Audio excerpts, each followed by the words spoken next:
thunderstorm this afternoon. Tonight's low 73. The next 7 days, we only have one day where the forecast high is not over 100 degrees. Right now, it's 91 degrees, partly cloudy. I'm Becky Bruce from the KSL Common Spirit Health Studios. Listen online at kslnewsradio.com. We're Utah's news, traffic, and weather station. Inside Sources. Inside Sources. America's voice of reason. Boyd Matheson on Utah's home for elevated conversation. Inside Sources on KSL News Radio. Good afternoon. And unfortunately, if you were tuning in to listen to Boyd Matheson, he is not here today. And hopefully, Greg Skordas, my good friend here, legal analyst for KSL, and myself, Leah Murray, I feel like I'm KSL's resident political science professor from Weber State University. I'm hoping that we do a good job for you all this afternoon. Well, the last 2 hours are any indication, Leah, I think it's going to be a fun show because there's a lot on the agenda. Yeah, so this has been politically an exhausting week. Yes. I just want to tell you that usually it is the case. In the summer, not a lot of people are paying attention. And Greg, I'll tell you, I remember kind of, not even growing up, but like even in the 90s and the early 2000s, like George W. Bush's RNC convention was on like the weekend around September 11th, right? So usually these conventions are a lot later. And then they just kind of have crept back into our summer. I'm going to tell you what. Why? I don't, right? I've kind of been asking people, and, I think sometimes with recency, we just think, oh, this is how it has been. But a little bit, man, I would rather be drinking lemonade than watching a convention in the middle of July. And I really wish we would kind of, because you know what, a little bit, Greg, what happens is now this general election campaign is like 4 months long. So when you do it in September, that's a 2-month-long general election campaign. And I don't think most of us, like those are marathons we're running. And a little bit, maybe we want these things to be a 5K. And I know that Trump could have announced his vice presidential running mate at any time, but I think that the timing of the convention being earlier than usual fit him pretty well because he could announce that candidacy. It was a huge part of the convention. I think it was like the first day or two really dealt a lot with J.D. Vance. So I think in terms of Trump's timing, it was great. And frankly, right after the assassination attempt, I mean, the world was waiting for Donald Trump. Everyone was waiting to see what he would say, how he would react, what he had to say to the people. And so I think his people, the people that were there at the convention, were just rabid to hear from him. I mean, they were so excited. I heard that people just talked about the electricity in the room and the excitement, to finally hear from the former president. Yeah, all right, so let's talk about that. So first of all, I just want to be clear, listeners. I don't think Greg is suggesting they planned the RNC knowing that there would be an assassination attempt, right? Yes. Like clearly they planned this early and then this horrible thing happened within a couple of days of that convention. But you are not wrong. Having something like that really unifies people. Absolutely. If you remember in 2016, Senator Ted Cruz was up there giving a whole talk about how we shouldn't choose Trump. None of that never Trump energy was in this convention. None so at it's all. a very different convention for the former president. And last night he accepted the nomination, giving one of the longest acceptance speeches ever. 90 minutes. Yeah, 90 minutes. Let's listen to a little bit right now. I stand before you this evening with a message of confidence, strength, and hope. We rise together or we fall apart. I am running to be president for all of America, not half of America, because there is no victory in winning for half of America. I really like that message. I do too. And Trump hasn't always been a voice of unity. I mean, let's face it. So I agree with you, and that is an important message. Right, and what I thought was kind of interesting is, right, he said, having been shot at, and it's interesting how he talks about it, and, he says, I never look away from the crowd. I looked away from the crowd, and because I did that, I'm here talking to you today, right? And I think he very much believes the hand of God was in that. I think a lot of people feel like, whether you believe in God or just the universe kind of delivered a much better ending to the day than it could have been for the former president. And then basically he says, I take the speech I was going to give, because I like how he talks about it. It was going to be a humdinger, right? Like this was going to be a barn-burning speech, and I've decided to make it more about unity, right? So that first that you just heard is him talking about, I'm a president for all, right? That actually kind of sounds like Barack Obama, right? There's no red states, there are no blue states. There's just the United States of America. But it was a 90-minute speech. And so the first 15 minutes, the first 20 minutes were about unity. We're about let's bring the country together. We're about I'm not the candidate for half the country. I'm candidate for the entire country. He then digressed a bit. Right. As the speech goes on, he starts to sound a little bit more like the Trump that we've come to know over the last 8 years. Let's listen to it. But to achieve this future, we must first rescue our nation from failed and even incompetent leadership. We have totally incompetent leadership. This will be the most important election in the history of our country. Under the current administration, we are indeed a nation in decline. It's time for a change. This administration can't come close to solving the problems. We're dealing with very tough, very fierce people. They're fierce people. And we don't have fierce people. We have people that are a lot less than fierce, except when it comes to cheating on elections and a couple of other things. Then they're fierce. Right, so we and can't... I think people wanted him to stay away from election interference, wanted him to stay away from January 6th. I mean, I don't know that was a message that the Republicans were all hoping that he would make. Yeah, I mean, I guess I don't know. The answer is it's not a winning message, right? So when you go out into the world and you are trying to win an election, being an election denier has not been helpful over the last 4 years, and we've seen that election after election. But also it's kind of like if it's about turning a corner and if it's about moving forward and if it's about like whatever happened last weekend's changed my whole mind, but then here I'm airing this grievance. And again, we've all heard for 8 years because he also denied election results in 2016 a little bit, right? So you're kind of like, no, that's old news, and we thought we'd be moving forward.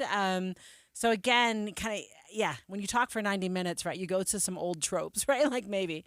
And I thought it was really interesting, Leah, to watch the shift in Republicans and even some moderate Republicans who had historically, or at least for the last year or so, indicated a respect and a desire to support the party, not necessarily that particular candidate. So people who said, even during the Republican, when there were candidates sort of vying for the position, they were doing the debates, a lot of people were like, well, if he's a candidate, I'll support him. I may not vote for him.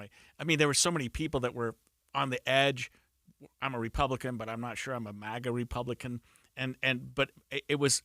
And I don't give much credit to Trump for this part of the convention, but it was a convention that people rallied very closely around Donald Trump. Right. So let's listen actually to someone a little closer to home, Governor Cox changing his tune on the president. But I do think that I can help and be a voice when it comes to helping to unify our nation, when it comes to helping to lower the temperature and to reduce political violence. And that was my commitment in the letter to him, that I would do that. And so I will follow through on that commitment. You're endorsing, and you now will vote for the former president. Yeah, I said in that letter, I will support you, yes, and that's part of supporting. I'll do everything I can to help, and again, my commitment to him was that I would help him try to lower the temperature in this country, and I sincerely hope that from what I've heard from people around him that he is committed to this. That again, this is something that hasn't been high on his list in the past. I think that's probably an understatement, and so I'll work closely with him to help do that. Will you vote for him? All right. Yeah. So that was during Governor Cox's monthly press conference. He is referencing a letter that if you all want to read is on his X, formerly known as Twitter, feed, so you can go ahead and read that. Coming up after the break, listeners, we're going to have a conversation about a complex and controversial issue involving an upcoming execution. Stay with us.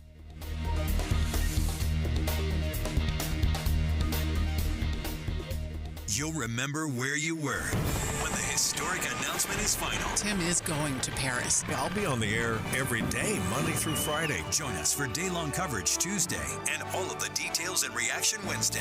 Salt Lake City 2034, live from Paris, next week on KSL News Radio. Pros, now's your chance to find the deals you need during Pro Savings Days at Lowe's. Right now, get up to 20% off select Werner and Little Giant ladders. Plus, save $60 on a DeWalt 20-volt Max 2-tool combo kit. Was $229, now $169. Shop the brands you trust in-store or online today. Because Lowe's knows savings. Lowe's knows pros. Valid through 7/26. While supplies last. Selection varies by location.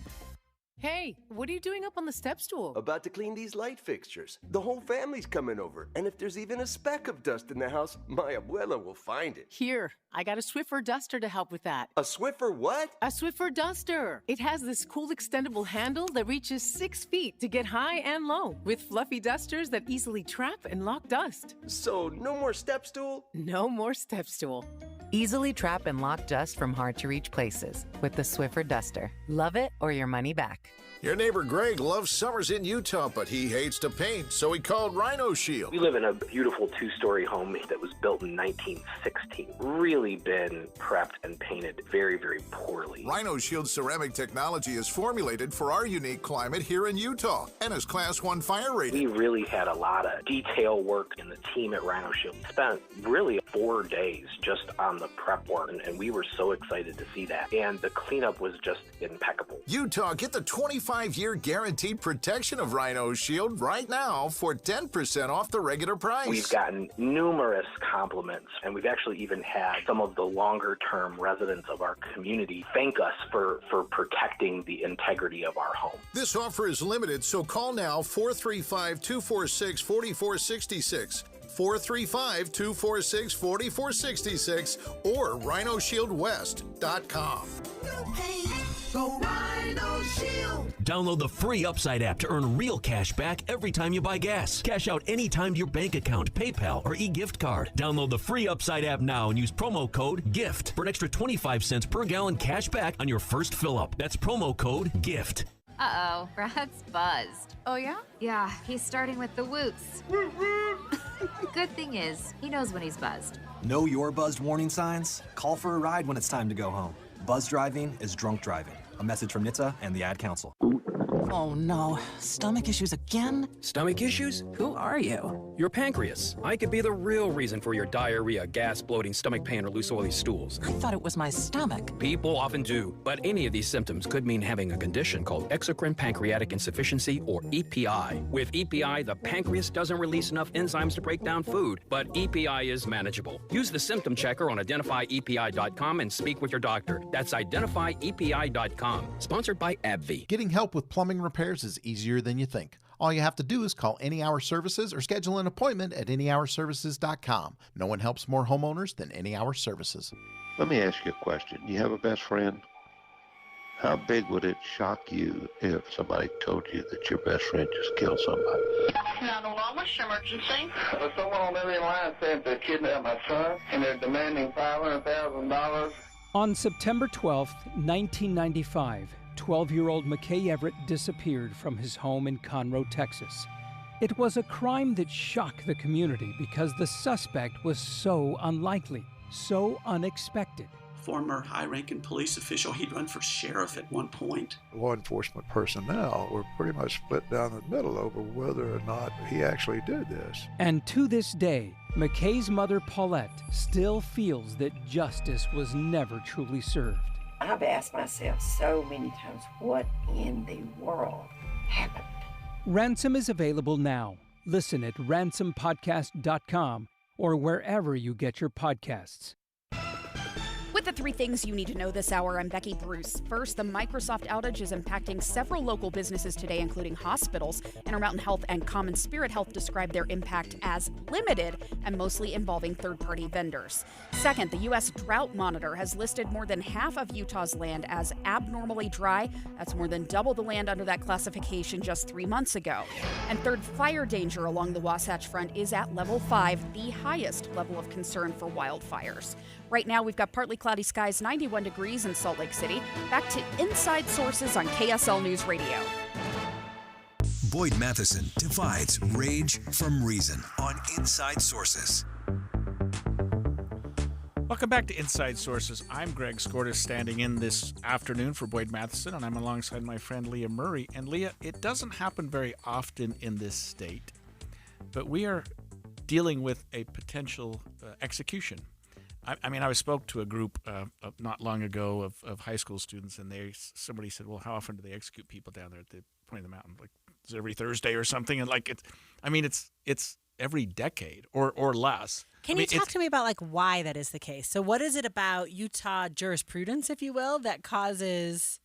Does that make sense to be infrequent? And by the way, I'm not complaining. I think it should be I understand. infrequent. No, I think I have to hand it to the prosecutors, and I've been involved in prosecution and defense for 42 years. But I think Utah prosecutors are very circumspect when it comes to capital cases and whether or not they want to charge a case involving the death penalty for a couple reasons. One, just that it's gut-wrenching. It's so much harder. It's so much more expensive. It's so much more time-consuming. It's so much more.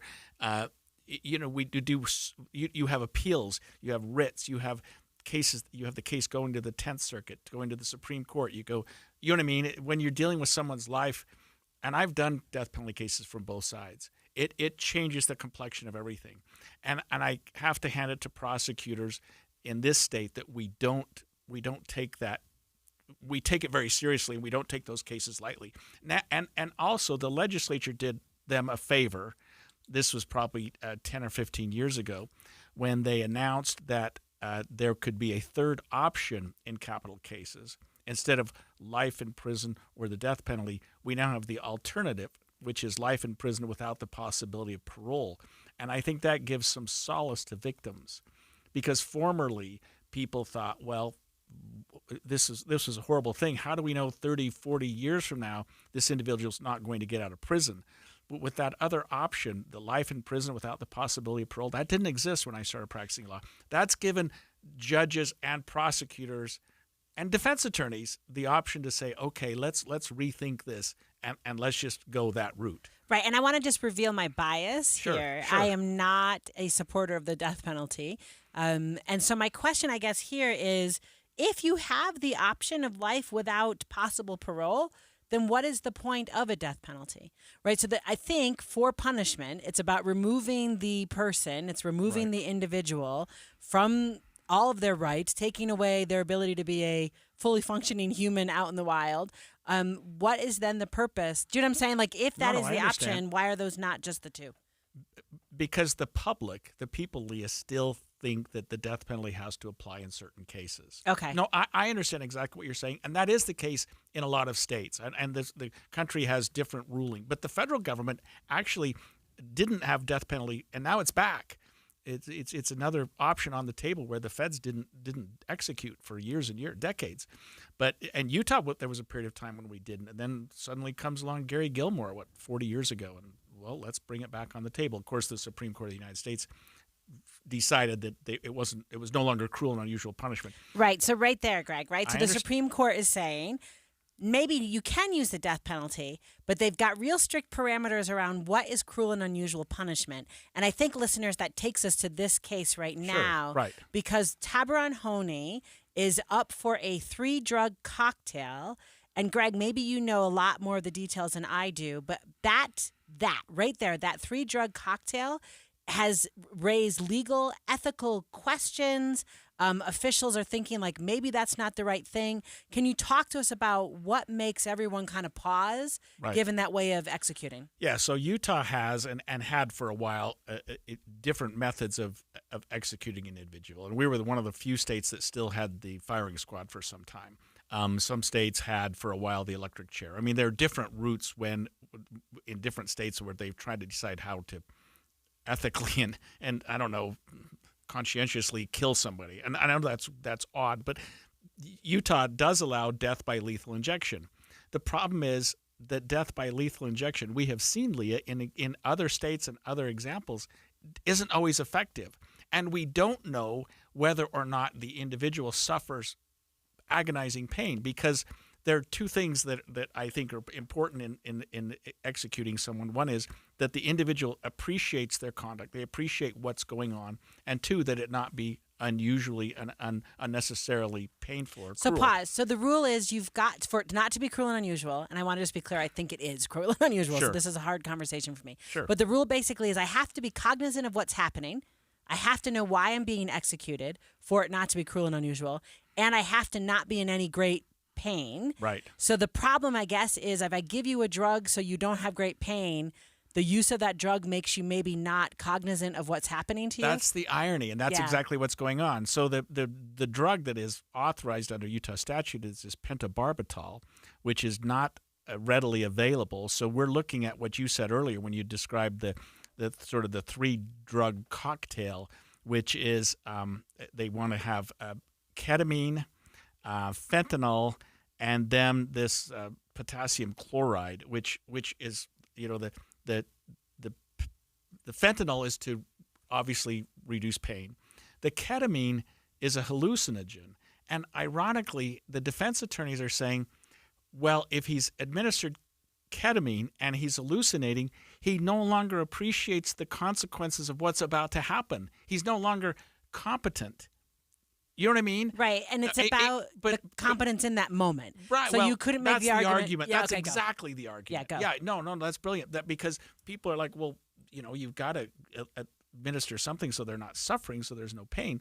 So it's a cocktail that hasn't been used regularly in other states. Has had mixed results, but Utah is now 1 day closer, 1 minute closer. I mean, we're getting closer and closer to this execution, and it's almost like, Leah, are we going to do it or not? I mean, is it still a viable alternative in Utah? And so the authorities there, the Attorney General's office and the Department of Corrections, are going, well, if we're still going to have the death penalty, let's do it right. Let's figure out the right way to do it. And I don't want to go back to 1998, but this was an especially heinous crime. I mean, it was an awful situation. He was angry at his girlfriend, his ex-girlfriend, the mother of his child. She wasn't willing to see him. She'd sort of moved on, and he went and killed her mother. And it was a violent killing. I won't even get into the details. It was awful. He was literally at the house when the police arrived. He's covered with blood. There are 2 children present who also have some blood on them, and he confesses to everything. So it wasn't even a whodunit case, because a lot of times you think, well, if you're going to execute somebody and they really didn't do it, what's the issue here? Right. He did it. He admitted it. He was open and honest about it. In fact, the jury was told at the trial he did it. This is all about punishment. That don't worry. So they found him guilty in minutes. Then he did something unusual, and this is sort of played into his defense, which is his attorney said, we'll waive the jury for the penalty phase. We're going to go straight to the judge. We're going to let the judge decide the penalty, and the judge issued the penalty of death. Of course, there was a penalty hearing like we didn't have in the Chad Daybell case, for example, where there was really some evidence and some things put on. But at any rate, the judge issued the penalty of death. And so they've gone for years and years saying, well, was that really the effective use of his counsel? And the 10th Circuit and the Utah Supreme Court have both said he knowingly and intelligently made that decision. And he waived the jury, and the judge weighed the options and made that decision. Here we are, fast forward 2024. His appeals have all run out. We're done. Unless the Board of Pardons gives him some sort of commutation, and that hearing is still waiting to occur. So how are we going to do it? It's not a firing squad case. Right. We don't have any other method except lethal injection. And what does that look like? Right. So how does that work for the DOC if they put him to death? And there is some question, and we don't have a ton of time left in this segment, right, Greg, so there's a big question to ask you. Do they just do it? And then do all the questions go away? That's exactly what's probably going to happen. Yeah. Unless some attorney can get a doctor to testify in front of a Supreme Court or 10th Circuit Court judge and say, this would be an incredibly painful manner of death, and a person who's subject to this three-drug cocktail, as you described it, would suffer a cruel and unusual punishment. So yeah, I mean, we're going to make that decision, and it will have ramifications in Utah for years and years to come, because we just don't do the death penalty very well here in Utah, and we haven't for a while. And there's good reasons for that, as we talked about at the beginning, but there are also reasons why, if you are going to have it, you might as well do it right. Mm-hmm. When we come back after the break, a really respected local Utah politician, Republican, passed away recently. We're going to talk about Dave Bueller, and we're going to have a guest talk to us about him as well. Stay with us.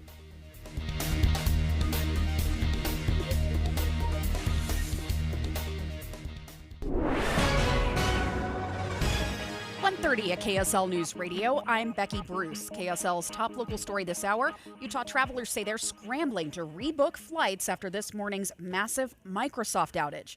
KSL News Radio's Alessandra Gurr reports. Some travelers we've spoken to this morning have said trying to get where they need to be is going to take a lot of patience today. Problems are stacking on top of each other, including delayed and canceled flights, being placed on hold with the airlines, and now overbooked flights due to the amount of people trying to leave. But through it all, we've heard most people are patient as the airlines work through these issues. So far, more than 70 flights had to be canceled, either into or out of Salt Lake City today. Your money at this moment, the market's reflecting that hit to the infrastructure today. The Dow down 316 points at this hour. Utah may technically be out of drought status, but more than half the state's now listed as abnormally dry by the U.S. Drought Monitor. KSL meteorologist Matt Johnson says it doesn't mean the water supply is in danger. It's definitely something to watch. I wouldn't be too alarmed about it. But yeah, more of a display of how volatile the water system can be. Matt says it just means we've gotten less rain to start the summer than we were expecting. Fire danger along the Wasatch Front is at level 5. That is the highest level of concern for wildfires and a big concern heading into next week's Pioneer Day festivities. Coming up, it is going to be hot for those Pioneer Day plans. KSL weather is next. KSL News Time, 1:32. It's a priority for us at this station to bring you all sides of a story and to talk about the news fairly, completely. Get all the facts and be really aware. Utah's Morning News with us, Tim and Amanda. Weekday mornings 5 to 9 on KSL News Radio. Hey there, it's Julie from Logan, where we know how to celebrate summer. First, something super cool when it's really hot.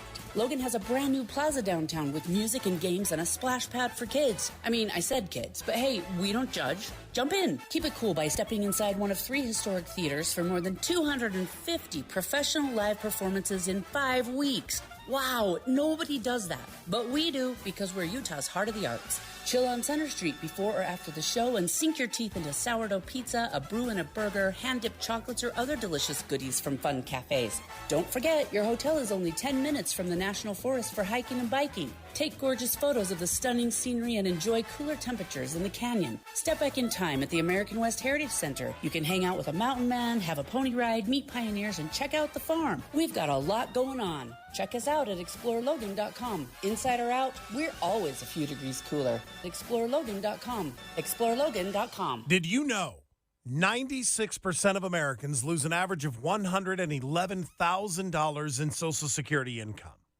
And it's because they claim their benefits at the wrong time. Don't lose $111,000 in Social Security income that's rightfully yours.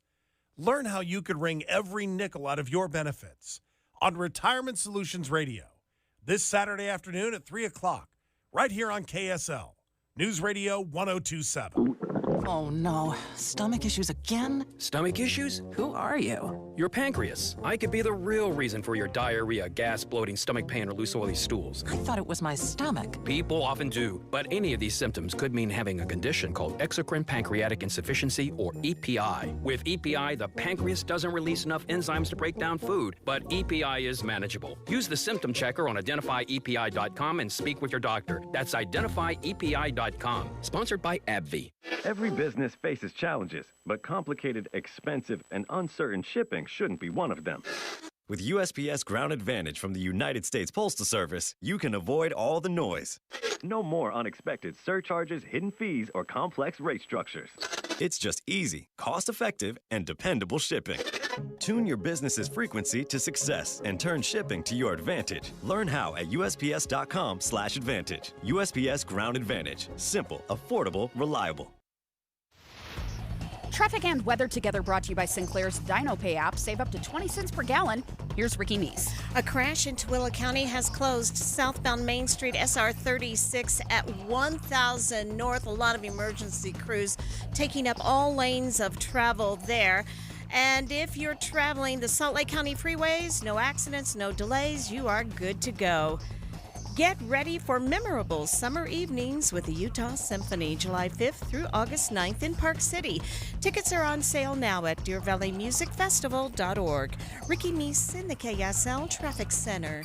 There is a chance of thunderstorms again this afternoon with a low around 70 overnight. Things dry out and get even warmer through the weekend. The next 7 days looks like every day but one has a high at or above 100 degrees. Right now, partly cloudy, 93 degrees. I'm Becky Bruce from the KSL Common Spirit Health Studios. Listen online at kslnewsradio.com. We're Utah's news, traffic, and weather station. Inside Sources. Inside Sources. America's voice of reason. Boyd Matheson on Utah's home for elevated conversation. Inside Sources on KSL News Radio. Except we don't have Boyd Matheson today. You have a different set of voices of reason, hopefully, with me, Leah Murray, alongside my good friend Greg Skordas, and we're talking about all the important things. And I want to just take a note, and Greg, you know, and listeners maybe know that I laugh a lot, and I think the world is very funny. But you're going to hear like a more somber note in my voice right now because I'd like to talk about the death of Dave Buer. So for the record, let me just kind of reveal, I don't know that this is a conflict of interest, but he would have been my boss, right? So he was the commissioner of higher education for a while I was a professor at Weber State University, and died too young. Greg, I feel like 67 is not a number. You know, that's a young number. That's my exact age. That's your age. So, yes, Greg, the 67 scares me. Yes, I understand. But you see people, I mean, and what a brilliant man. I mean, what a great career he had. I remember seeing him and just seeing his face in the news recently sort of reminded me of times when I saw him. You see him as an educator. He served on the higher education. He was a commissioner of higher education, but I saw him as a politician. I think he ran for Salt Lake City mayor as a Republican, although neither party. What's the word? It's nonpartisan. Our municipal elections are nonpartisan, right? But anyway, he ran against Didi Corradini in '91. He ran against Ralph Becker in 2007, who would have been the Democratic candidates, and he was a Republican legislator. And worked with, I think he was on the Salt Lake County Council or Salt Lake City Council as a Republican as well. What I love about this man, and I appreciate your point, which is it's not just education, but he was as our governor referred to him in a post on X, he was a pillar of the community and he was dedicated to public service. So David Buer was a Salt Lake City native, career Republican. Like we talked about, the 8th Commissioner of Higher Ed. He was also an adjunct professor up at the U. He served as a state senator in the 1990s. He was the executive director for the Utah Department of Commerce. He served on the staffs of Governors Norman Bangerter from 1985 to 1988. He was a staffer for Senator Orrin Hatch from 1979 to 1984, had been a member of the Salt Lake City Council from 2000 to 2008. Now, this is someone who's a Republican, who has done a lot of politics with a lot of people. You would think everyone would be annoyed with him. But Greg, like the outpouring of love and respect for this man from both sides, right? So we have got Salt Lake County Mayor Jenny Wilson saying in her Facebook post that she was heartbroken to hear of Dave Buer's passing, that Dave represents all that is good in politics, education, and community engagement. Ben McAdams, former Salt Lake County mayor and a Democrat congressman, deeply saddened by the sudden loss of my friend and longtime mentor. Dave encouraged my activism when I was a college student and has continued to mentor me every opportunity since.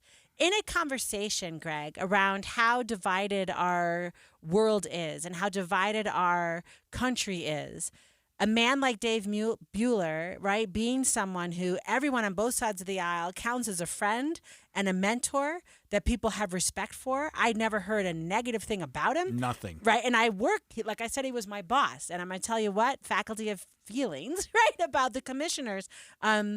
Just very sad. And I always recall him to be very jovial, very friendly. He would go out of his way to be friendly with you. He always had a smile on his face.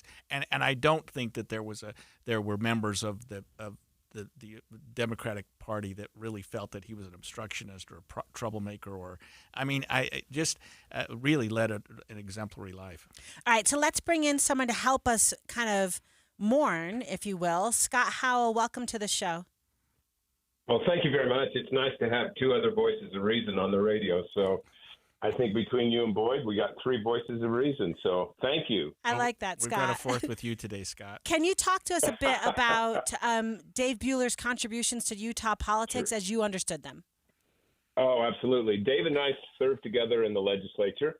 In fact, we were close, very close seatmates in the Senate, and just had a marvelous experience with the senator. You know, one thing about Dave, he was really, really smart, and he understood policy, and it was always comfortable to watch him as he would talk about a bill and understand the intricacies of that legislation and almost be able to know if it was something that was worthy of a vote. Forget Democrat, Republican. Was this policy good for the citizens of the great state of Utah?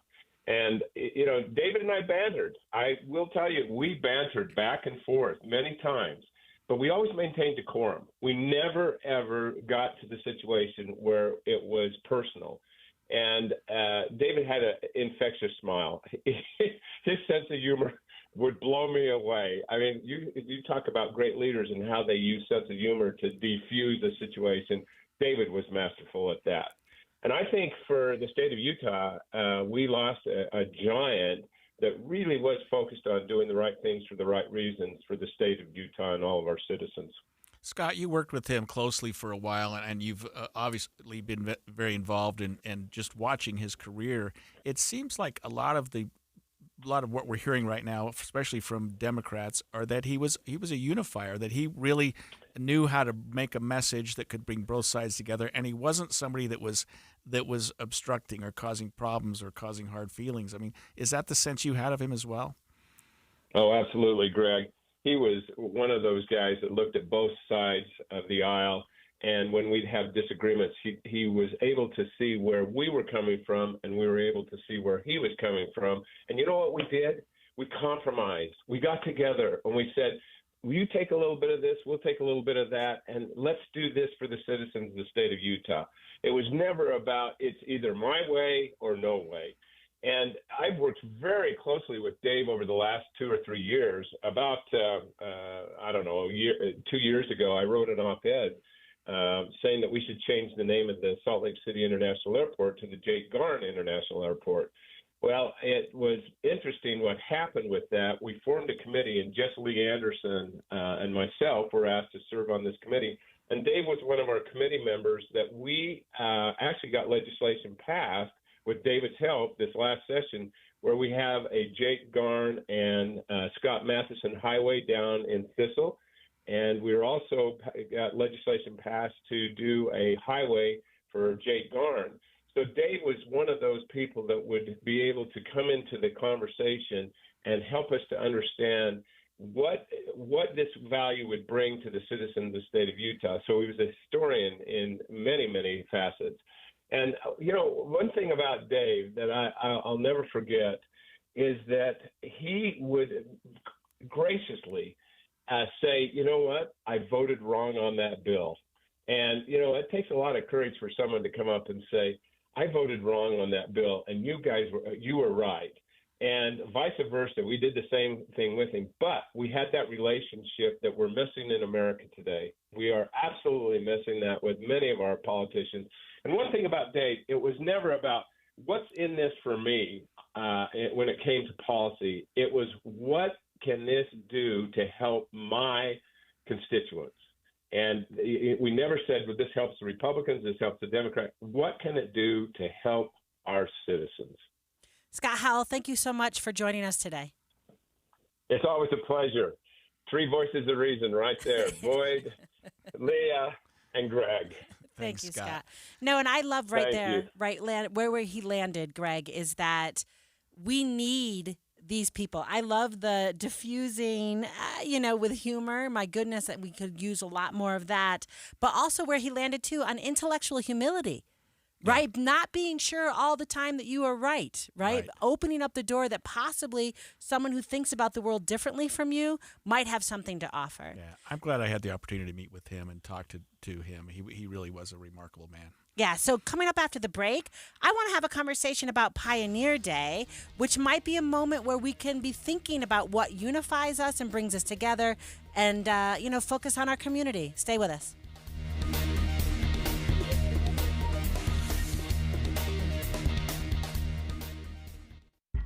KSL Broadcast Group contests are open to participants 13 years of age and older that are residents of Utah, Idaho, Wyoming, and Nevada, unless otherwise specified. Employees or agents of the station, Bonneville International Corporation, or other area radio stations, or any entity associated with the contest may not enter. Persons who have won in the last 90 days from a station contest or event are not eligible. Full general contest rules are available at kslnewsradio.com. Troy, how is it possible that we're already past the summer solstice? And how is it possible that Bish's is already celebrating our first full year in American Fork right now? So, what are we going to do to make the most out of the rest of summer and celebrate our first anniversary? Oh, buddy, buckle all the way up for the biggest Bish's RV block party you've ever experienced. Let's make the rest of summer the best of summer with the lowest pricing of the season on all new and used RVs. With payments as low as $179 per month on approved credit, 0 down, and an unheard of 5-year extended warranty. Plus, purchase any RV during the sale and receive free propane refills for life for as long as you own the RV. And July 19th and 20th, get free lunch from 11 to 2 and let the family play all day long with activities for the kids. Go to Bish's.com/summerblock party for more details. Kickstart the rest of your summer at the Bish's RV Summer Block Party, July 15th through the 20th. Only at Bish's RV of American Fork, where memories begin. OAC based on 0% down, 7.9% APR for 180 months. Stock number L75171, subject to prior sale. Deal number 822B. See dealer for details. I'm Kareem Abdul-Jabbar. I learned about atrial fibrillation the hard way. My symptoms would come and go. Shortness of breath, fatigue. I kept going. Then I got so lightheaded, I couldn't. My doctor said I have AFib, so I'm about 5 times more likely to have a stroke. Other symptoms, irregular heartbeat, heart racing, chest pain can come and go, but the risk of stroke stays. If you have symptoms, tell a doctor. Visit notimetowait.com. Sponsored by Bristol-Myers Squibb and Pfizer. Life hack number 7. Get an iPhone 12 on Straight Talk. Life hack. Here's how it works. You walk into Walmart, go to the electronics section, ask for iPhone 12 with 5G and a dual camera system, and select the new Silver Unlimited plan. They'll smile because it's a good plan. You get real unlimited data all for just $20 a month for the whole first year. Get it at Walmart or StraightTalk.com. Straight Talk. Less dollars, more sense. Taxes and fees apply. Requires activation of iPhone 12 and a new Silver Unlimited plan or higher end auto pay enrollment. $25 a month service credit applied for up to 12 months if eligibility requirements are met. For network management practices, visit StraightTalk.com. We all know what UV rays can do to our skin, but they can also do damage to your car. Keep that from happening with 303 Protectant. 303 Protectant keeps the sun's harmful rays from causing fading and cracking in rubber, plastic, or vinyl surfaces. From the dashboard to the tires, 303 Protectant keeps your car looking new longer. Get 303 Protectant today at Advance Auto Parts. Visit 303radio.com for more information. If you're looking to move out of your parents' place, you could really cut expenses by bundling your car and renter's insurance with Progressive, which is good because your little brother has gotten really territorial. You're blood related. You'd think it would be fine to share food in the fridge. I mean, who writes their name on every individually wrapped slice of cheese, Tyler? Still, you've got to admire the commitment. So bundle your renter's and car insurance with Progressive and use the savings to help you move out and have all the cheese you want. Progressive Casualty Insurance Company coverage provided and serviced by affiliates and third-party insurers. Not available in all states. Inside Sources with Boyd Matheson. Our goal every day on Inside Sources is to help you divide the rage from the reason, elevate the conversation, connect the dots, and make the news make sense in your world. We have conversations with great thinkers, with great leaders, and great people who are just out there making a difference in the world. Now, we do talk about politics, but only so we can discuss society and culture. And then we explore society and culture so we can discuss principles and the people in America and the state of Utah who actually live them and apply them every day. We bring the best and brightest minds to the state of Utah, and we love to take the Utah model and send it out to our nation's capital and beyond. Every day on Inside Sources, you'll be part of that conversation. To help you understand things in a different way, we'll get you to think again about what you think you know. But most important, we're going to help you have confidence to have crucial conversations in your community and in your own home. Join Inside Sources with Boyd Matheson, 1 to 3 on KSL News Radio. With the 3 things you need to know this hour, I'm Becky Bruce. First, the Weber School District confirms they contacted Child and Family Services to report the suspected abuse of a 12-year-old West Haven boy whose family now face charges in his death. Second, Utah travelers are telling us the great Microsoft outage of 2024 has left them stranded and scrambling. So far, at least 70 flights into or out of Salt Lake City were canceled. Third, temperatures will be high next week, and so will the fire danger, just in time for Pioneer Day. Right now, partly cloudy, 93 degrees in Salt Lake City. Back to Inside Sources on KSL News Radio. Get deeper insights on the news from Inside Sources. Welcome back to Inside Sources. I'm your host this afternoon, Greg Skordas, and I'm with my friend Leah Murray. And let's talk about Pioneer Day. It's 5 days away. Yes, I just want to pause for a second. You're not a native Utahn. I am not a native Utahn. I grew up in New York, and New York doesn't have any random state holidays. Does that make sense? So the only holidays you got in New York were the ones that were federal holidays. There were nothing extra. And then What about Statehood Day? New York was... New York predates the country, so it doesn't celebrate its statehood, right? Oh. So, but also to say, I'm a educator, which usually means in the summer I don't work, right? So I have a 9-month contract. So I'm really I'm unaware of holidays that happen in the summer. It doesn't affect you anyway. Doesn't affect me at all. I am not in my office anytime. So, and then a lot of Julys, I'm back in New York visiting family. So I'm going to just tell you, it's really cool, right? Like this Pioneer Day, but I don't quite understand what all it is that we are celebrating. And is it a statehood day? Is that what you're talking about when you say that? Yes, that's what it is. It's the 24th of July. It's Pioneer Day. It's the day that we celebrate the pioneers coming into the valley and the sort of the beginning of statehood and it's just the inception of the state of Utah. And it is a state holiday, which is weird for lawyers. And I'll tell you why. Why? Because you have federal court and state court. And so state court's got a holiday, but the feds don't. The federals, so they don't care. You can still have the... Do we get the mail on Pioneer Day? I don't think we do, but I think that's something that the feds sort of give them the day off. But I know that some federal judges say, I don't care about Pioneer Day. And even inside of Utah? Understandably. Because I get like the 10th Circuit, right? But inside of Utah, there are judges I've who had say... Court on, because they may not get it off anyway. Right, okay. You know what I mean? My wife works for the federal government. Wednesday's not a big holiday for her by any means. Anyway, it's just, I digress for a minute. It's a big holiday in Utah. I think it's, in some respects, bigger than the 4th of July. I mean, if you look at the parades that we have, the only marathon I ever ran in my life was the Deseret News 24th of July marathon. You know what I mean? Yeah, right. It's a big one. It's the one you do, and you'll see Main Street, wherever they're having the parade. I don't know, downtown Salt Lake, if it's state or Maine, is just packed. I mean, people put up their lawn chairs. This year's going to be a little different because I think we have a stampede. We have the cattle running through town, I think. Right. No, that's what's kind of interesting is Governor Spencer Cox and his First Lady, Abby Cox, rode through the streets leading Texas Longhorn cattle herd.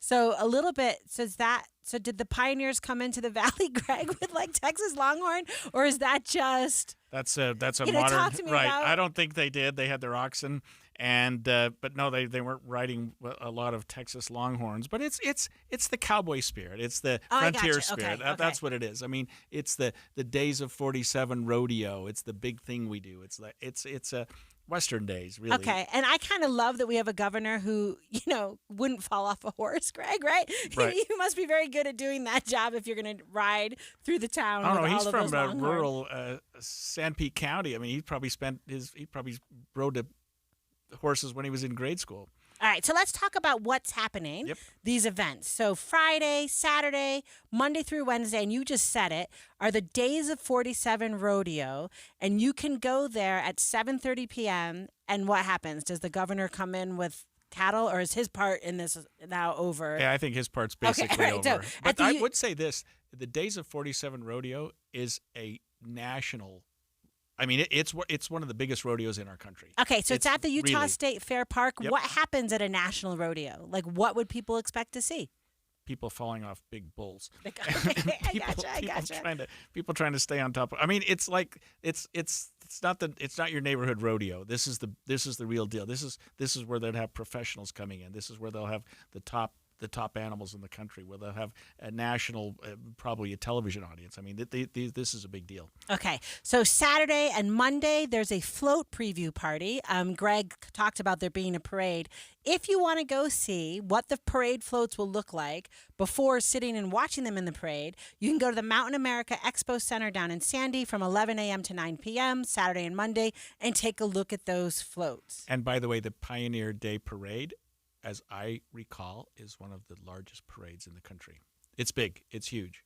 and it's just a lot of fun. I mean, it's just a day. And unfortunately, this year it's on a Wednesday because you sort of think about the if it's on a Thursday or Friday, you can take the day or two before off. But Wednesday's in the middle of the week, which is a little awkward for people. I know I'm taking some time off, but it's just a fun day, and there's so much going on. Yeah, so let's talk about sunrise service with music from the Salt Lake Valley Combined Institute Choir, starting at 6:50 in the morning at 95 South State. Then there is a parade through Salt Lake City beginning at 9 a.m. That seems just early for me on a day in the summer, but I get why it's not early for the people that got there the night before, right, and camped out. They're sort of waking up, going, "Hey, when are the floats coming through?" I love that. So yeah. But I also think maybe it's not early because it's 1 billion degrees outside, right? So what you want to do is not be walking through the downtown of Salt Lake at noon. Does that make sense? So 9 a.m. I guess does seem like a good time to go. And there was something else I'm looking at. The party is supposed to start at 2 a.m., 2:30 a.m. Yeah, and there's a drone show. A drone show at really 5 exciting. a.m. Don't sleep in. Right, just 5 come a.m. overnight. Who's going to be watching? It has to be dark, I guess, for the drone show. Right. So there's no reason to do it You at can't 9 see a.m. lights in the sky if and it's light yeah, out. but I mean, drones and those kind of things are taking over from the old fireworks. Yeah. But let's talk about and I started this whole segment teasing, right, Greg? Because I'm not from here and sometimes I don't understand. And a little bit it's like the 4th of July to July 24th. And when I first moved here, I thought, oh my goodness, it's the month of fireworks, right? Because it felt like every day of July is a day that we are going to shoot off some fireworks. But I love a state holiday like this. I love the concept of a community gathering.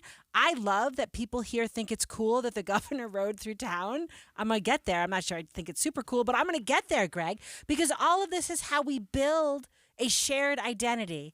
All of this is how we build community, right? So my goodness, the world is really stressed out, right? There's a lot of hard things happening. And I'm in political science, and I'm a little tired of politics.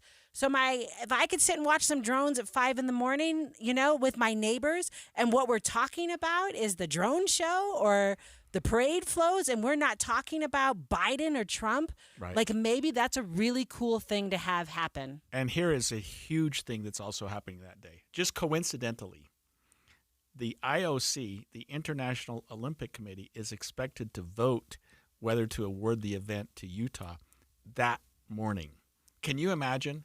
Can you imagine the timing of that, Leah? If the IOC announces hopefully they're meeting somewhere where they can get it decided before noon, and that Utah's getting the Olympics, that parade, that day, that celebration is going to be probably the biggest we've ever had. All right, so let's talk about this. Governor Cox says he believes this year's Pioneer Day festivities, right, he says, we need more community, we need excuses to come together, and of course celebrate our state's pioneer heritage. What a great opportunity to bring people together. I love it. And your tie right there to an international conversation. Oh, unbelievable. Right? So it's not just... It's got to happen. We got to get the Olympics. I mean, otherwise, come on. Greg, you're IOC. very excited. It's the 24th. I'm going to just tell you, I don't think the IOC knows what Pioneer Day is. If I don't quote, fully understand it, I'm thinking these people. Right now they do. They're thinking, who do we award the games to? And if we're doing it on the 24th of July, wouldn't it make sense to do it to award them to Salt Lake City, to Utah? Right. No, I love that. And then, my goodness, I love the Olympics, right? So you tease me often about how much I love sports, and if I can talk about sports ever, I will. And the answer for me always is because sport is where we build common reference points, right? We all watch the Super Bowl. We all watch the Olympics. We all, right? These kind of moments. So I'm here for it. Like a community event, a parade with cattle and some floats and drones at 5 in the morning. And then we're going to be connected to an international, epic, kind of been around forever Olympic Games. This is fabulous. Right. And when we started the show, Leah, we talked about the Republican National Convention. When we come back after the break, let's go back to the convention and wrap it up a little bit. Stay with us.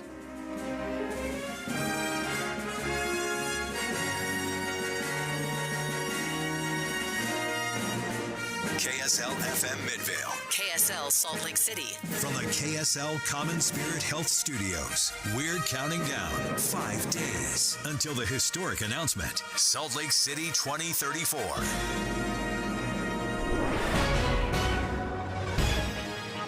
2 o'clock at KSL News Radio. I'm Becky Bruce. KSL's top story this hour, new details today in the investigation of the death of a 12-year-old boy in West Haven. The Weber School District issued a statement saying a guardian withdrew Gavin Peterson from school last fall with plans to homeschool him. Before that, the district says school employees had reported concerns about suspected abuse and neglect to Child and Family Services. DCFS says they can't talk about the case because of privacy laws.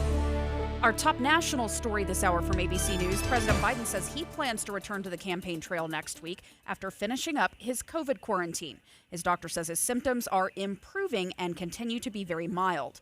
Governor Spencer Cox now says he will support former President Donald Trump in the upcoming election. You're endorsing and you now will vote for the former president. Yeah, I said in that letter, I will support you, yes. Last week, Cox said he would write in a candidate. The governor said today the assassination attempt on Trump's life allowed him to rethink his support. He posted a letter he wrote to Trump on his personal X account saying he will do everything he can to support the former president in unifying the nation.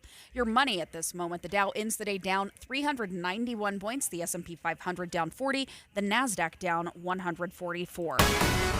Coming up, 3 words for you: hot, hot, and hot. KSL weather is next. KSL News Time 2:01. Here's a way to get breaking news updates anywhere you go. At the store or in a work meeting, you can get breaking news on your phone. You can quickly read it, swipe, or click for more. It's super discreet, super fast. That's the app for KSL News Radio. Derek Overstreet, founder of the New Millennium Group. We're a financial planning firm. Listen, we're fiduciaries. We have advisors standing by right now to take your call. That's 888-999-6370. 888-999-6370. The reason you're going to want to call is we're going to help you retire 3 to 5 years before you thought possible. Now, imagine how that would be if you could actually retire 3 to 5 years sooner than your plan was. The way we do this is by putting together a step-by-step plan, taking into consideration any rental properties that you have, any pension income that you have, your Social Security. Listen, we put that all together for you in writing. It will allow us to build your income based on inflation. You know, inflation has been rapidly rising. You and I both need a plan that whatever we start out our income at, in 5 or 10 years, we're going to need 40% more income. So if you're one of those people listening and you'd like a plan in writing, give us a call at 888-999-6370. That's 888-999-6370, or go to utahsfinancialplanner.com.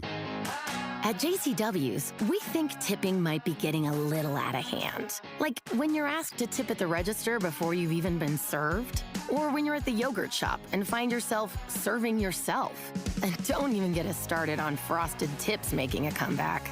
That's why at JCW's, when you pay for a 3rd-pound ranch bacon cheeseburger, that's what you pay. And no one at the register is going to stare longingly at you while you awkwardly maneuver through the tip screen for food you don't even have yet. Honestly, we're just happy to see you at any of our 5 locations in Provo, South Jordan, Lehigh, Harriman, and American Fork. So come on in and enjoy some quality time and great food with family and friends. And we promise, we won't be pushing you for a tip. Hey, this is Chris with JCW's, and we just want to say thank you, and especially to our loyal customers. We want you to know that at JCW's, your business is all the tip we need. JCW's, quality and a lot of it. My wife and I always loved doing everything together. Jiu-jitsu, kayaking, and intimacy was always on point. It was around my early 30s when I noticed a downward trend. Watching a lot of TV, putting on weight, and just full of self-doubt. I had tried another men's clinic with disappointing results. It's the personalized treatment I receive at Revive Men's Health that has been the complete game changer for me. I've got my energy and motivation back, I'm feeling stronger than I did in my 20s, and it made me a much better husband to my wife. I'm Eric Ramos, healthcare provider at Revive Men's Health. If you are always feeling tired or moody, have a difficult time sleeping, or decreased libido, you may be suffering from low testosterone. Book your free T-check and exam at Revive Men's Health, Salt Lake City. Call 801-263-7777. That's 801-263-7777. Or visit ReviveMen'sHealth.com. Traffic and weather together brought to you by Sinclair's Dino Pay app. Save up to 20 cents per gallon. Here's Ricky Meese. We've had some delays on southbound I-15 in Utah County. Not really sure what's going on. I don't have a crash reported, at least not yet, but it goes from Lehigh at 2100 North to just past Pioneer Crossing in American Fork. We still have southbound SR 36 closed due to a crash in Tooele County at 1000 North, and for Davis County drivers, an accident westbound Hillfield Road at Gordon Avenue. That's been blocking 2 right lanes of travel. Ricky Meese in the KSL Traffic Center. A chance for some thunderstorms today with a high of 98 degrees. The rest of the week and into next week, we're looking at triple digits or near triple digits pretty much every single day. Right now, 95 degrees. I'm Becky Bruce from the KSL Common Spirit Health Studios. Listen online at kslnewsradio.com. We're Utah's news, traffic, and weather station. Inside Sources. Inside Sources. America's voice of reason. Boyd Matheson on Utah's home for elevated conversation. Inside Sources on KSL News Radio. And welcome back to Inside Sources. You've got me, Leah Murray, alongside my good friend Greg Skordas, and we're talking about interesting things. Let's start this hour, Greg, with a conversation about the vice presidential pick for the Republican ticket, J.D. Vance. So I just want to tell you, I met him a long time ago. He came seriously? Yeah, he came to Utah, and he was up at campus. He had this book, Hillbilly Elegy, which I read. I loved it. I would advise all of our listeners to read it. I bought it for my dad for Father's Day, just to give you an idea.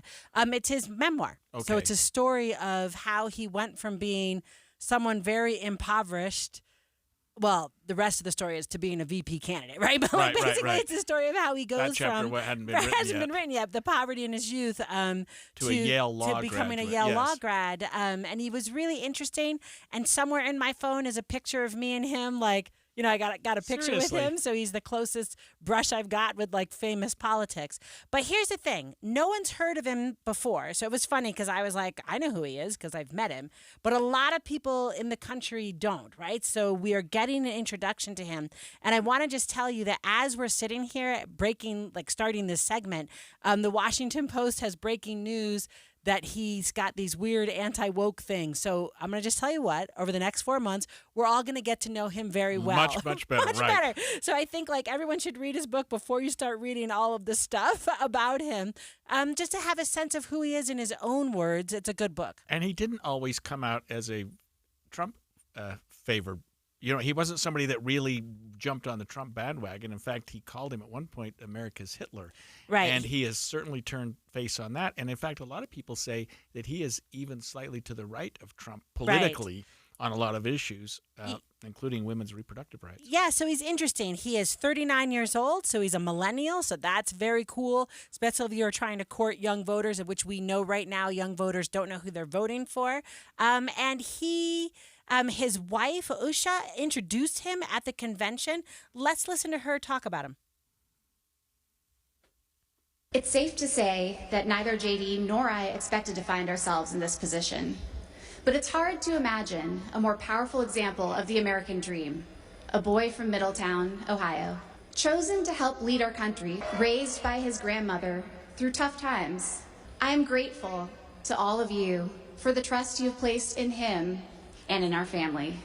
So yeah, that framing of his story as the culmination of the American dream.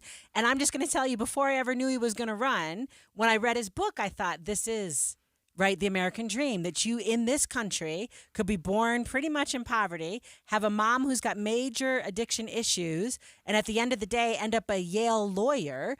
And now I'm going to say at the end of the day, end up a VP candidate. Right. And don't forget he was a Marine. He's the only candidate from president, vice president that served in the military, and I think that's a huge thing. I think that's going to be very powerful in America, you know, in 2024. Yeah, so now let's listen to his message in his own words at the convention. My fellow Americans here in this stage and watching at home, this moment is not about me, it's about all of us, and it's about who we're fighting for. It's about the auto worker in Michigan wondering why out-of-touch politicians are destroying their jobs.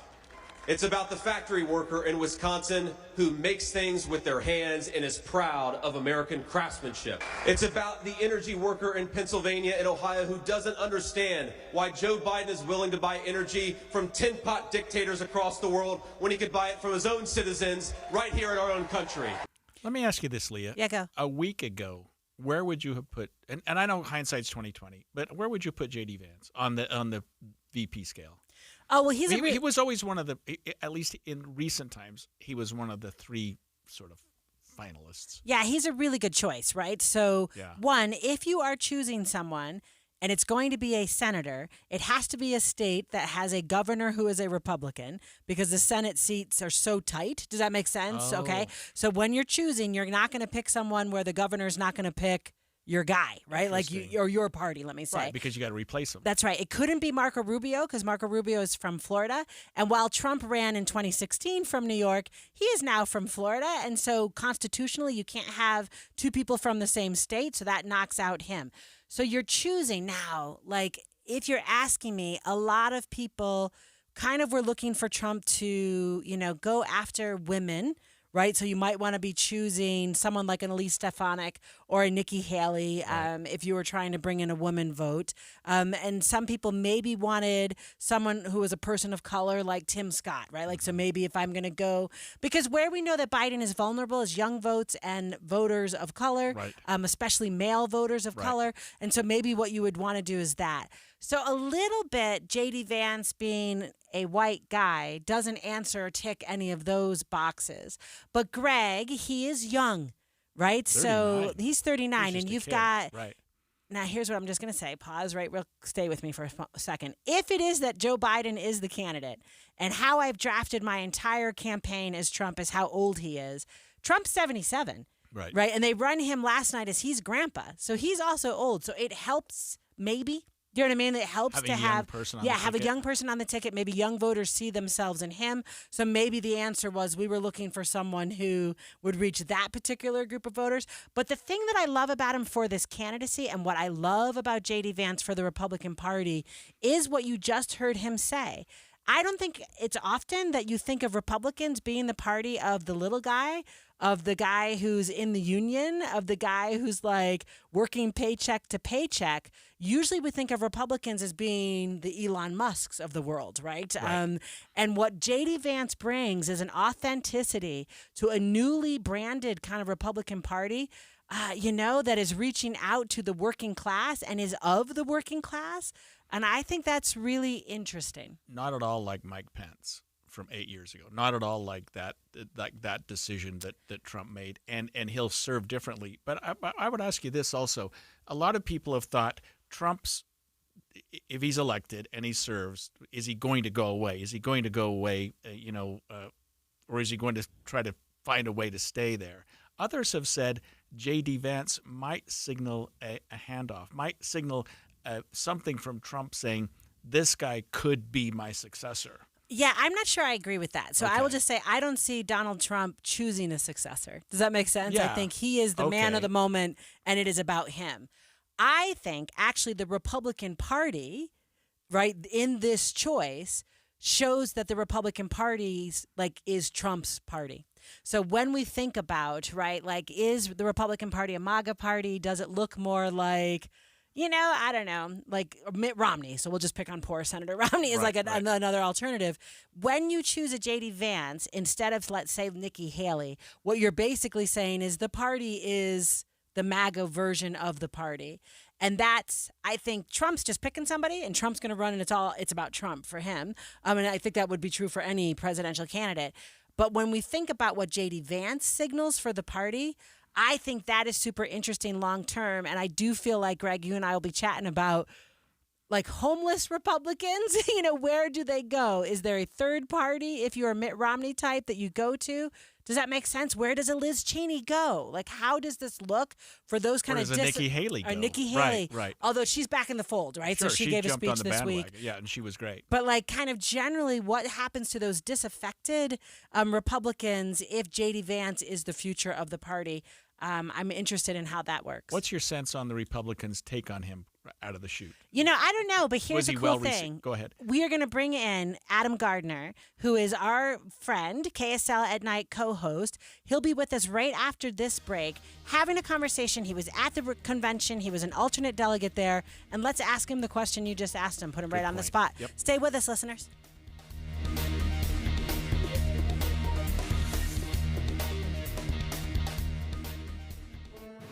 The gold medal for morning news and traffic updates. Tim Hughes and Amanda Dixon from 5 to 9. Topping the podium for talk shows about Utah's most pressing stories. David Dujanovic at 9 and Boyd Matheson at 1. And setting a new world record for news stories and his Minute of News, Jeff Kaplan from 3 to 7. We're ready for Salt Lake City 2034 at KSL News Radio. Is your summer heating up a little too much? Feeling the heat both literally and financially? The Blind Man can be your summer hero. Beat the heat and keep your wallet cool with stylish insulating shutters and cellular shades from The Blind Man. Enjoy a cooler home and lower energy bills with high-quality window coverings. And these benefits extend beyond summer. These same insulating properties can also help retain heat during the winter, contributing to year-round comfort and energy savings. The Blind Man's shutters and shades offer the perfect blend of enduring style and modern simplicity. They also provide an extra layer of protection against the sun, reducing heat gain, lowering your cooling costs. Plus, for peace of mind, their shutters and cordless shades are child-safe. Don't miss out creating your summer oasis. Visit theblindman.com today to schedule a free in-home consultation and find the perfect shades and shutters for your comfort needs. Theblindman.com. From Ogden to St. George, Utah's premier window covering provider.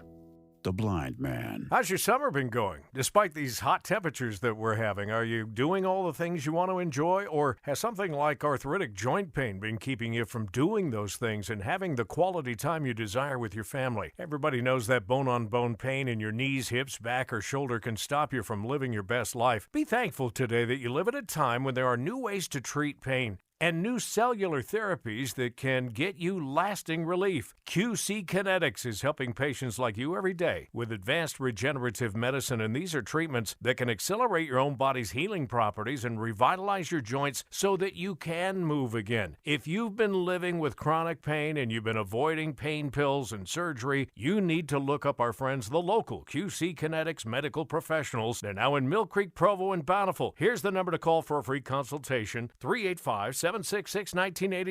Call QC Kinetics today, 385-766-1987. Hi, this is Cameron Rising. Growing up, summer break was the best, but I've learned that a lot of kids don't feel the same. That's because summer means their school breakfast and lunch won't be available. What's awesome is the food bank helps. Join me and Les Olson IT by giving food, time, or money. Take your donations to any Les Olson IT branch or the food bank. And find more info at lesolson.com/food. Let's support our community together. For eligible individuals 18 and older only. Results vary. See website for details and important safety information. How are your hearing aids sounding now? A little tinny. Okay, 2 seconds. With Jabra Enhanced Select's premium package, better hearing doesn't happen in a doctor's office. It happens at home, all done remotely from initial testing to adjustments. How are they sounding now? Fantastic. So much better. You get the same advanced hearing aid technology and professional support you expect from a clinic at a fraction of the cost.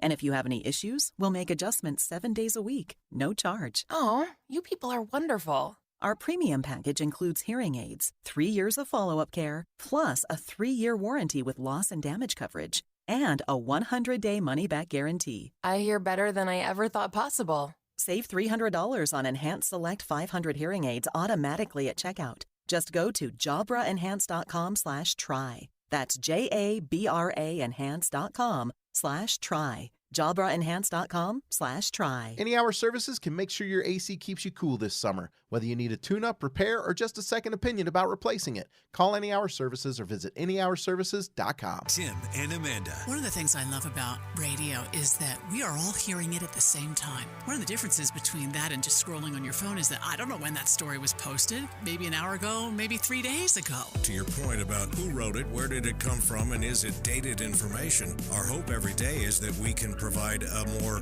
broad spectrum of information on a single topic that you can then take and make decisions on your own. Utah's Morning News between 5 and 9 on KSL News Radio. With the 3 things you need to know this hour, I'm Becky Bruce. First, the Weber School District confirms they contacted Child and Family Services to report the suspected abuse of a 12-year-old West Haven boy whose family now face charges in his death. Second, Utah travelers are telling us the great Microsoft outage of 2024 has left them stranded and scrambling. So far, at least 70 flights into or out of Salt Lake City were canceled. Third, temperatures will be high next week, and so will the fire danger, just in time for Pioneer Day. Right now, partly cloudy, 93 degrees in Salt Lake City. Back to Inside Sources on KSL News Radio. Hear elevated conversation on crucial issues. Boyd Matheson on Inside Sources. You're back with us on Inside Sources, except instead of Boyd Matheson, you have me, Greg Skordas, alongside my friend Leah Murray. And Leah, I want to stay at the Republican National Convention for one more segment, and I'll tell you why. Last week, I was hosting this exact show, and my co-host was our next guest, Adam Gardner. And one of the things we talked about was what he was going to spend this week doing. He was going to the Republican National Convention, and I was like so excited for him. You know what I mean? Because I've never been to such a thing. I think you didn't ask him to tag along. No, I would have. I would have totally gone. I would have ridden in his suitcase. But he just had this best attitude about it, and he was sort of fun during the convention because he was kind of keeping us up to speed on some things. And so I'm looking forward to interviewing Adam this afternoon. Adam, thank you for joining us on What a great introduction, Greg. Geez, I'll take that any day. Well, so was it what you expected? You know, it was. It was really, I is not the world's greatest Trump fan. I was worried how it would be, but I had a great time. The people that I was with, the other delegates and alternate delegates were fantastic. We had a great time. We all stayed in the same hotel. We took buses over. We all ate together. It was really a blast, and the energy was really, really positive. I love that. Can you tell us where you are right now? Are you still in the convention hall? Is there still work to be done? Are you on your way home? The convention is completely over. We were planning on I was planning on heading out of Milwaukee before the president actually spoke, just to get a jump on the airline. But after the assassination attempt, I was like, I got to really stay for this thing. So I'm flying out of Chicago. I'm at the Cubs game right now, sacrificing myself for the good of the order. And, what was really interesting is a lot of the folks that were planning on flying home today, their flights have really been delayed. Some are rescheduled for Sunday. So I lucked out coming out of Chicago. It seems to be okay so far. You know, Adam, it's interesting. You mentioned the assassination attempt, and I think a lot of us were waiting for Trump just to see what Trump was like, what he was going to be like. And I think that it says a lot that you sort of stuck around for that. Talk to us about, in light of that, in light of the horrible events of last weekend, how he was received and how people really treated the former president when he was there. Well, this Trump country. During a Republican National Convention, it is all Trump all the time. Every speaker really praised him and the job he did the last 4 years. Even those that didn't like him too much and campaigned against him, they all seemed to find their way back home and kind of rally around Donald Trump. And so it was really positive. Look, we were all had our sights set very high when he was about to speak. It was the culmination of a week's worth of events. And when he spoke, the beginning of the speech was very somber, and everyone was really enthralled with what he was saying. I mean, he could have told that story of the assassination attempt for a very long time, and people were really just gripped into what was going through his head at the time. And, it was cool when he said, I'm not supposed to be here today. I'm supposed to be dead. And the crowd when he said that, the crowd chanted, yes, you are. Yes, you are supposed to be here. And then he quieted them down and said, no, I'm really not. I wasn't supposed to be here. And you could tell he was very adamant about that. If he would have just kind of stuck to that and the unity message, I think it would have been really positive and people would have been gripped the entire time. I think going on for 92 minutes was a little long. And by the end, it was just another campaign rally, another campaign speech. You had folks looking at their phones, not as into it. And these were his diehard fans. And so if he would have just taken that 30 minutes, had this very strong unity message, we're going to be a stronger, more prosperous nation, I think that would have sold a lot better. But toward the end, I think people kind of tapered off. Yeah, so my question right there for you, Adam. Senator Cruz, I heard him interviewed on another podcast saying that they were so happy the Republican convention was unified, right? He was kind of like, to the effect that usually it's us who are having some fights, but we're all here together. Do you think that is in any way changed by the fact that the former president didn't stay on that unity message? Does that make sense? Like the last thing that happened was that speech. As you all leave, is it not as all love as it was feeling like it was leading up to that speech? That's a question, Leah. I would actually say that everyone in that room was pretty unified. Like the message and the spirit of the convention, I think it hit its mark. I think the problem is you unified all the people that already mostly agree. You notice some absentees from that convention were former vice presidential candidate and Speaker of the House Paul Ryan, former presidential candidate and current Senator Mitt Romney, former President George W. Bush was not there. So, I mean, when you have a lot of the typical Chamber of Commerce type of conservatives that aren't there and the new MAGA conservatives are all rallying around, yes, those folks are all unified, but it's not the whole party. Adam, how do you think the announcement of J.D. Vance as the vice presidential candidate came across with the delegates, and what was the reaction on the floor when that name was announced? I think everybody was really excited. I mean, they cheered extremely loud. What was interesting to me was his speech kind of didn't have the applause lines and the stand-up and cheer that I thought it would have. I also thought his went a little long. It didn't have a very clear message, but he did talk about, mental health and addiction and some of those things that Republicans typically haven't talked about in the past. He mentioned Michigan, Ohio, Pennsylvania about 20 times in his speech. It was very clear that he was picked probably for two reasons. One, to shore up the industrial belt of the country, make sure they voted for Donald Trump, and two, to kind of add an intellectual MAGA legacy for him, skipping over other baby boomers, Gen X, going right to a millennial. Yeah, and I love that Adam point right there. So I have a question for you. Now I'm going to ask you, as a Republican alternate delegate to this convention, I was reading, there's a New York Times article today, and they interviewed 5 uncommitted voters talking about Trump's speech and whether it swayed their vote choice, going forward. And my favorite answer was one of the people said, I forgot to watch. Because really, most of the world, right? You're laughing, I'm laughing too, but most of the world are not like us, Adam, and are paying attention in July to a presidential election that feels like it's going to be, it's like 4 months away. 4 months away. What do the Republicans do? You know what I mean? What is now the campaign kind of agenda? What is your messaging over this next long slog to make sure you get Trump elected? I think that at least with the delegates, crime on the rise. Cities just feel less safe. Inflation is a really big deal. The border. If you hit those issues really hard, I think traditional Republicans come back to the fold and say, you know what, we can't have another 4 years of Joe Biden. It's interesting. Before the president actually spoke, he went up another 3 or 4 points in the polls to be up by 5 nationwide.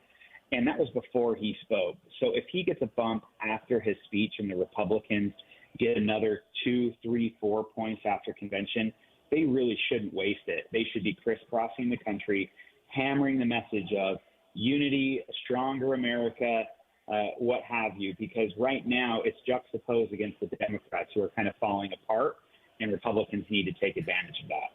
Adam, we've only got about a minute left, but were there other speakers or other things that happened at the convention that you think were noteworthy?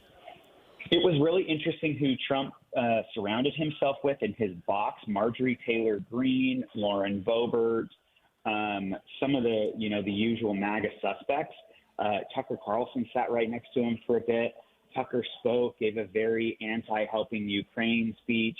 A couple of folks spoke foreign affairs involvement, anti-national security, and helping Ukraine. And that was interesting because they got huge applause lines from the delegates. So does that bring back traditional Republicans? I don't really know, but I found it interesting that we were cheering for helping Ukraine and cheering against helping Ukraine, all in the same speeches just as loudly. Adam Gardner, thanks for joining us. Who's winning the game? Oh, man, the Cubs are getting killed. Oh, no. Oh, too bad. Hope you enjoy the rest of your day and look forward to working with you again next week. Thank you. When we come back after the break, we're going to be returning to a conversation Boyd Matheson had with Joseph Grenny last Friday about how to have crucial conversations with those around us so that we can engage in better dialogue with one another. Stay tuned.